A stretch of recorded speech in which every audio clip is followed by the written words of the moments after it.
Xitoy assimilyatsiya siyosatining bir qismi sifatida Uyg'ur va boshqa oz sonli millat o'quvchilariga imtihonni qo'shib beradigan nomerni tushirdi. Xitoy doiralari Uyg'ur va Xitoy bo'lmagan boshqa millat bolalarga imtihonni qo'shib beradigan nomerni tuvaltishga boshladi. Xitoy doiralari e'lon qilgan yangi uqtirishda Uyg'ur o'quvchilarga beriladigan nomer tuvaltildi. Shuning bilan birga ota-onasidan biri Xitoy, yana biri yerlik millatlardan bo'lgan bolalarga qo'shib beradigan nomerni birasi o'stirdi.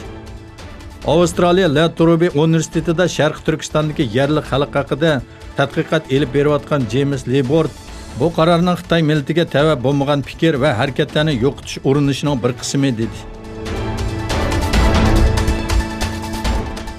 Xitoy davlat komissari va tashqi ishlar ministri Wang Yi Eronning yadro kelishimini yo'qotish kerakligi haqida to'xtalib, Xitoy Amerikaning Eronga tang taraflik embargo yurgizishiga va atalmish chegaradan oshgan adliya huquqiga qarshi dedi. Xitoy tashqi ishlar ministrligining bildirishicha, poytaxti Bejinda ziyoratda bo'layotgan Eron tashqi ishlar ministri Wang Yi bilan ko'rishdi.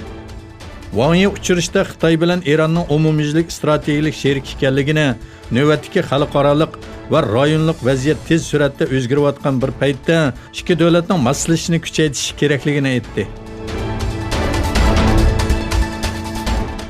Turkiya Amerika havo armiyasi bosh kotibi Hezer Wilson S-400 Turkiyaning Rossiyada ishlab chiqarilgan boshqariladigan bombadan mudofaa sistemasini setib olishning g'arb mudofaa sistemasiga tahdid soladiganligini va Anqaraning Amerikadan F-35 aeroplanlari setib olishning tahdid etib kelganligini aytdi.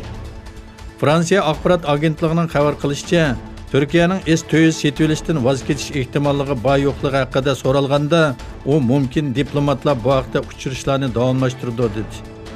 Wilson S-400 sistemasining F-35 aeroplanlar bilan moslashmaydiganligini yana bir qatim ta'kidladi. Turkiya Sharq O'rta dengizdagi huquqlarni qo'g'dash uchun nurg'un davlatga jang e'lon qildi.